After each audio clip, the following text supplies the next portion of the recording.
The connections between China and British Columbia go back centuries, all the way to the gold rush in 1858, which enticed thousands of Chinese to seek their fortune in this province. Now a remarkable photography exhibit documenting that time is being unveiled. Veronica Cooper explains.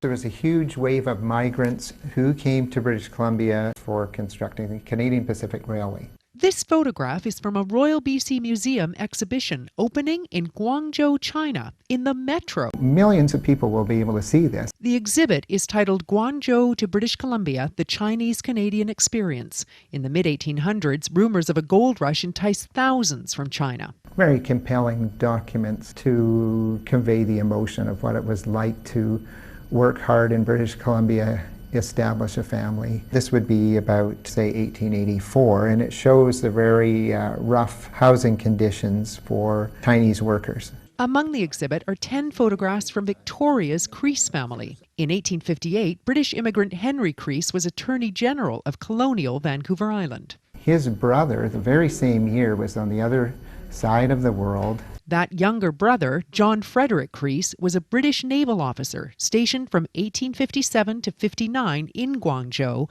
then known as Canton.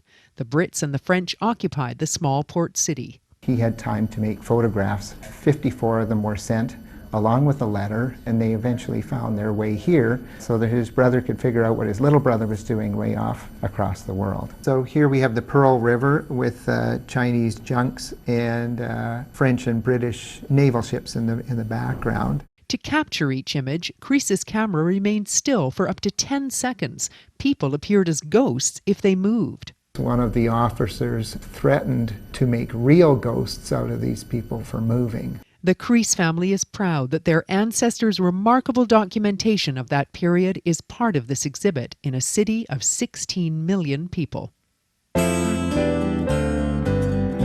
This Week in History, brought to you by the Royal BC Museum, bringing British Columbia's stories together.